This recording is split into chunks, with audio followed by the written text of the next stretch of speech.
Jeg flyttede ind i lejligheden i slutningen af oktober, akkurat i den periode, da Oslo bliver mørk tidligere, end man rækker at vende sig til. Det var ikke en dramatisk flytning. Ingen store møbler, som måtte bæres op 5 etager. Ingen krangel om parkering. Bare æsker, en gammel sofa, jeg havde arvet af en ven, og et løfte til mig selv om, at dette skulle blive en rolig vinter. Bygården var fra 30-tallet med en trap, som lugtede støv og såpe, og en port, som altid slog igen med en tung lyd. Lejligheden min lå i 3. etage, og det første, jeg likte ved den, var vinduet i stua. Det var stort, næsten for stort, og vendte ud mod en smal gate. På andre siden stod en blok, som så ud som en spejlvendt kopi af min egen. Samme højde, samme afstand mellem vinduerne, samme monotone facade. Jeg lagde mærke til naboer på afstand, slik man altid gør, når man flytter. En mand, som ristede en matte på balkongen. En kvinde, som røgte i vinduet i 4. etage. Men ingen, som virkelig festede se. Alt var normalt. Det var på en måde det, jeg ønskede. Et sted, hvor ingenting skete. De første kvældene satte jeg ofte i sofaen og jobbede på laptop med en kop kaffe, som altid blev kaldt, før jeg rak at drikke den. Når mørket faldt på, blev stuevinduet gradvis mere spejl end udsigt. Refleksionen av rummet mitt lå over det svarte glasset, bokhylden til højre, køkkenkroken bak mig, lampen som kastede et varmt lys på væggen. Jeg er typen, som lægger mærke til små ting. Det er ikke en gave. Det er en uvanlig form for rastløshed. Hvis en stol står lidt anderledes, ser jeg det. Hvis lyden fra køleskabet ændrer sig, hører jeg det. Og derfor mærkede jeg også det første afviket. Det skete en tirsdag. Jeg husker det, fordi jeg havde leveret en rapport på job, og kroppen var i den tilstand, hvor man endelig slapper af, men hjernen fortsat går i højgear. Klokken var lidt over 11. Jeg satte i sofaen med en bog, jeg ikke egentlig fulgte med på. Udenfor var gaten stille, og det var ingen lys i vinduerne overfor, bortset fra et svagt, gulagtigt skin i en lejlighed i 4. etage. Jeg så op fra bogen, mest af vane, og mødte refleksionen af mig selv i vinduet. Eller næsten. I refleksionen satt jeg ikke slik jeg satt. Det var ikke dramatisk, bare en liten forskel. Jeg havde benene trukket op i sofaen, næsten som en vane, når jeg læser. I vinduet stod jeg, satt jeg, mere ret, som om kroppen havde en anden tyngde, som om jeg holdt ryggen på en måde, jeg ikke gjorde. Jeg blunkede og så bort, så tilbage. Refleksionen var normal igen. Jeg lå stille. Kanskje jeg havde bevæget mig uden at mærke det. Kanskje øjnene mine var slitne. Jeg havde haft lange dage, og det var mørkt. Mørke gør alle ting lidt mindre pålitelige, men de næste kvældene begyndte det at ske igen. Altid små afvik. En hånd, som hvilte et andet sted. Et hoved, som var lidt mere tiltet. Det var aldrig nok til, at jeg kunne pege på det og sige, der, akkurat der er det fejl. Det var mere en følelse, som når du ser en person, du kender godt og instinktivt forstår, at noget er anderledes, selv før du ved hvad. Efter en uge begyndte jeg at teste det. Det var en rar ting at gøre, men på det tidspunktet var jeg mere irriteret end red. Som om vinduet havde blivet en defekt skærm.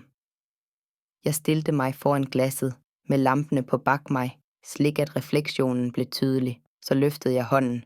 Refleksionen løftede hånden. Jeg sænkede den. Den sænkede den. Så gjorde jeg det raskt, løftede hånden igen, næsten som et ryg.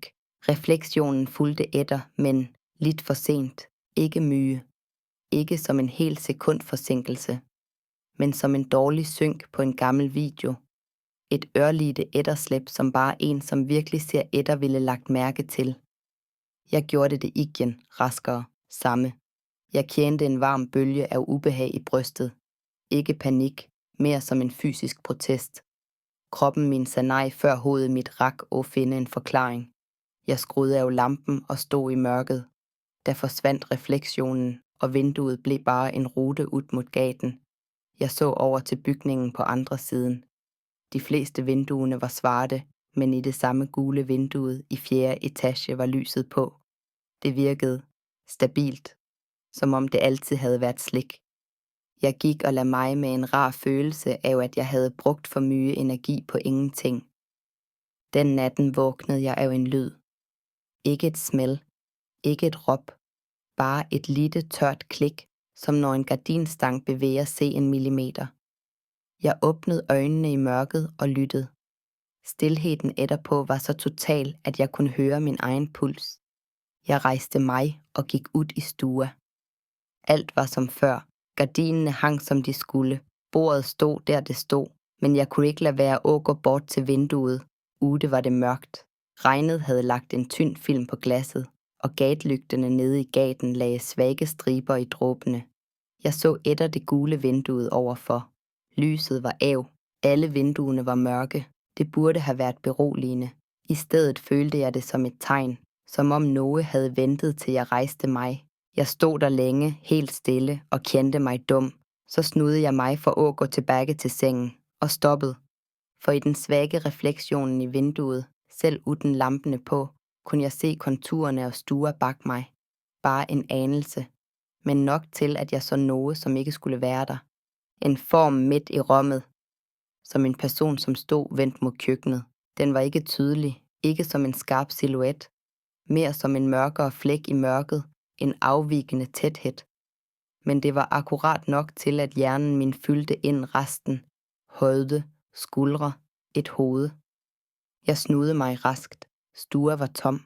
Jeg snudede mig tilbage mod vinduet. Refleksionen var også tom.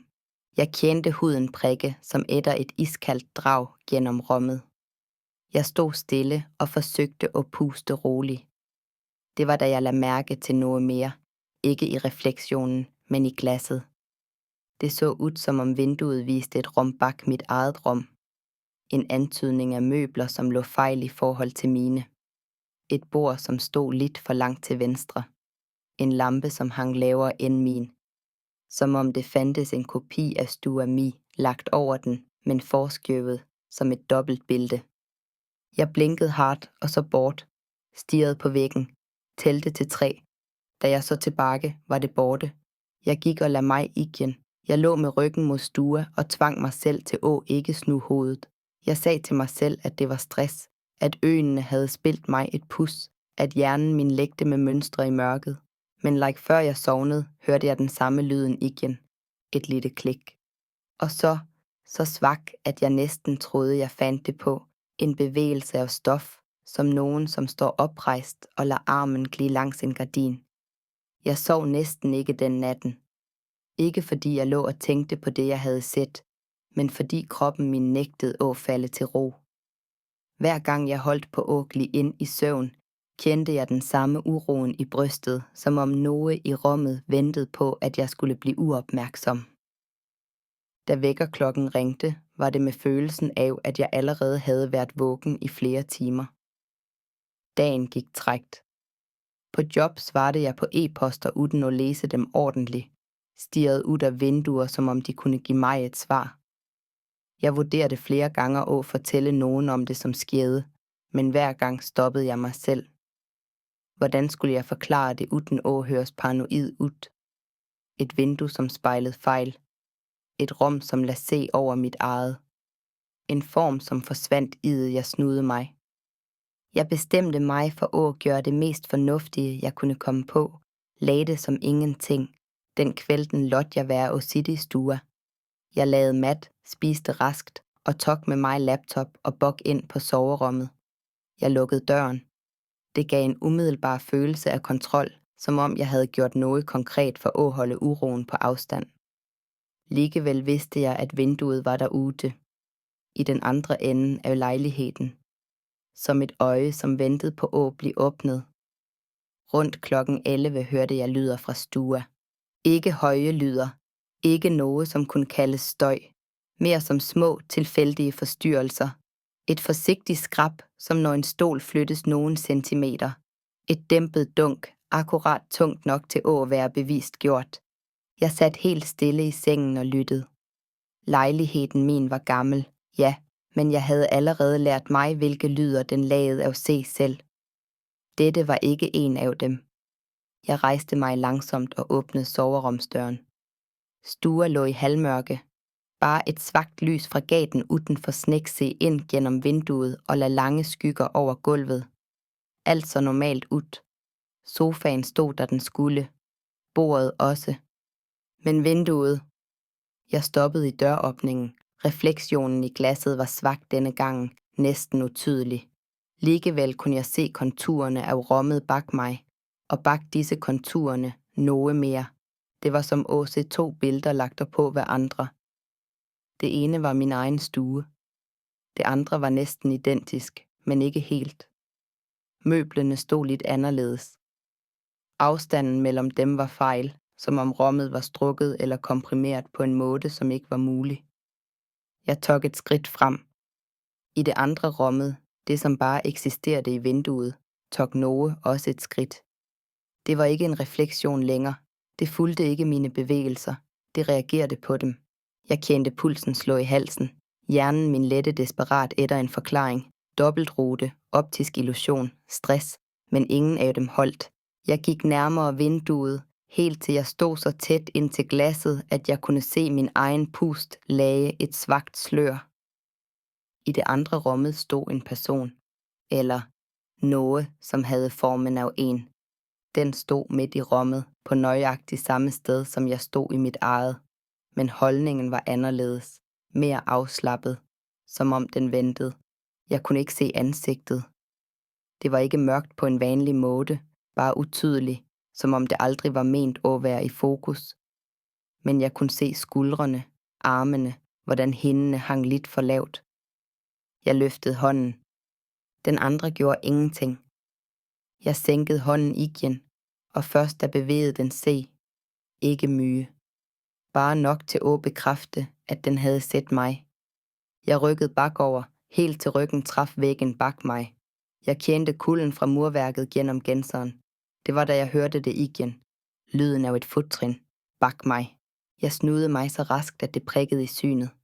Ingenting. Bare gangen, som ledte til soverummet. Stilhed. Da jeg så tilbage på vinduet, var det andre rummet borte.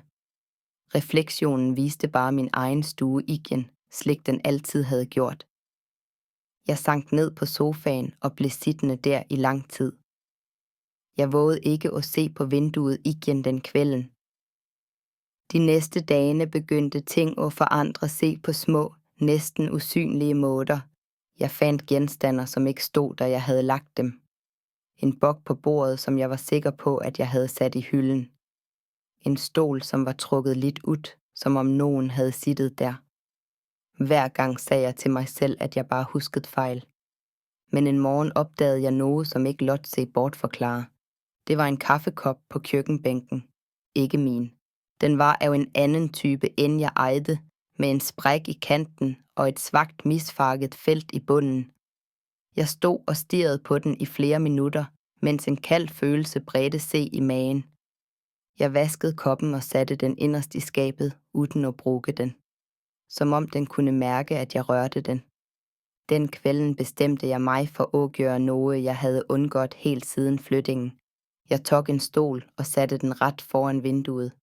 Jeg slog på alle lampene i stua og satte mig ned, vendt mod glasset. Refleksionen var klar nu, næsten som et ægte spejl. Jeg kunne se hele rummet bag mig. Og i det rummet stod den, ikke bag mig i virkeligheden, men i refleksionen. Den stod ret bag stolen min, så nær at jeg vidste, at hvis den havde været virkelig, ville jeg have kendt pusten dens i nakken. Jeg vågede ikke at snu mig. Refleksionen gjorde noget nyt denne gang. Den lænte sig frem. Hovedet kom nærmere mit eget spejlbillede, som om den prøvede at se mig bedre.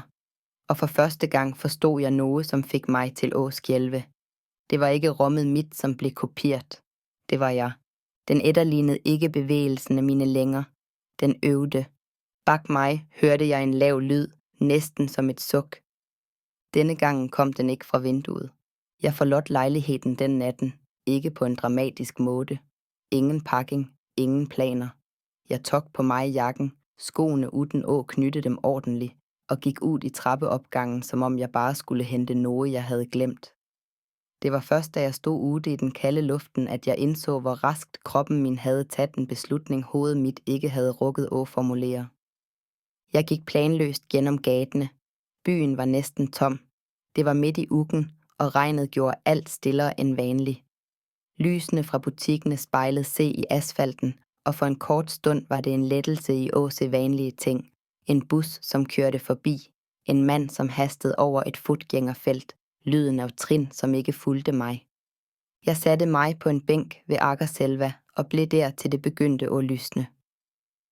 Da jeg kom tilbage til lejligheden morgenen efter, var alt uændret. For uændret. Det lugtede ikke anderledes. Luften var ikke tung. Men noget i rummet føltes brugt, som et rum, man har forladt efter et selskab, der alle andre har ryddet op. Alt var på plads, men energien var fejl. Jeg gik direkte til vinduet. I dagslys var det bare et vindue, tykt glas, vanlig ramme, ingen refleksion, ingen dobbelthed. Jeg kendte et stik af skam over min egen frygt. Kanskje det hele virkelig var stress, søvnmangel, en serie tilfældigheder, som havde vokset sig større, fordi jeg lod dem gøre det. Den tanken holdt helt til kvelden. Da mørket faldt på, bestemte jeg mig for at gøre noget, jeg burde have gjort tidligere. Jeg skulle dokumentere det. Ikke for andre, men for mig selv. Hvis jeg kunne se det gennem en skærm, kanskje det ville miste magten sin. Jeg satte telefonen på et stativ og pægte kameraet mod vinduet. Slå på optag. Jeg lod lampene være på, slik at refleksionen blev tydelig. I skærmen så jeg Stuami. Mig, siddende på stolen foran vinduet. Alt så normalt ud. Jeg ventede. Minutter gik. Ingenting skete. Så, helt subtilt, begyndte billedet at ændre sig. Det var ikke dramatisk. Ikke noget, som hoppede ud af rammen. Det var mere som når et billede mister fokus, bare at det ikke var kameraet, som justerede sig. Det var rummet i refleksionen, som gled. Jeg rejste mig sagte. I skærmen blev den andre siddende. Pulsen hamrede. Jeg tog et skridt bakover.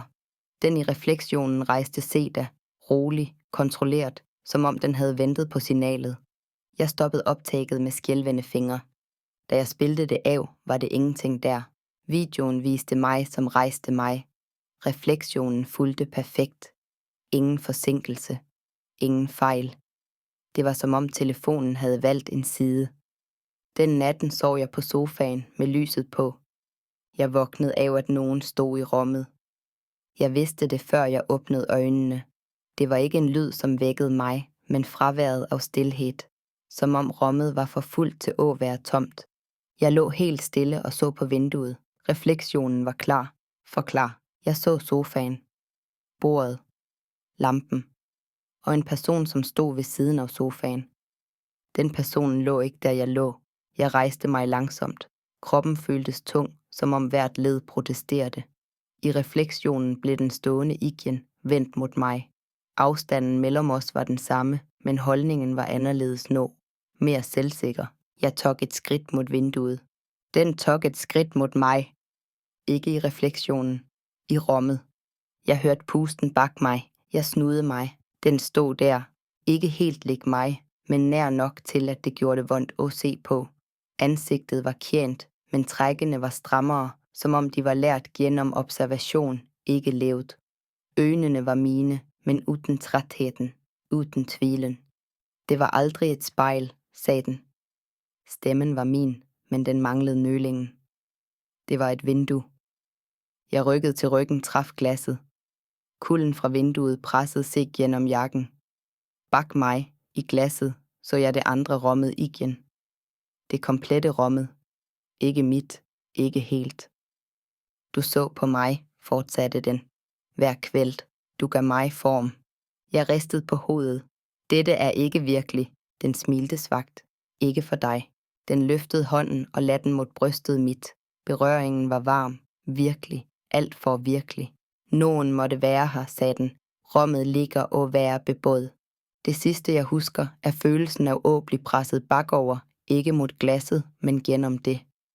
Som at gå gennem kaldt vand uden at kunne holde pusten. De fandt lejligheden tom. Naboerne fortalte senere, at de havde set en mand i vinduet om kvældene etterpå. Han stod ofte helt stille, vendt indover, som om han betragtede rummet sit. Utlejeren mente, jeg havde flyttet uden at sige ifra. Videoerne på telefonen min blev aldrig fundet. Men hvis du går forbi bygården sent på kvælden og ser op på 3. etage, kan du nogle gange lægge mærke til noget mærkeligt. Vinduet spejler rummet og lidt til.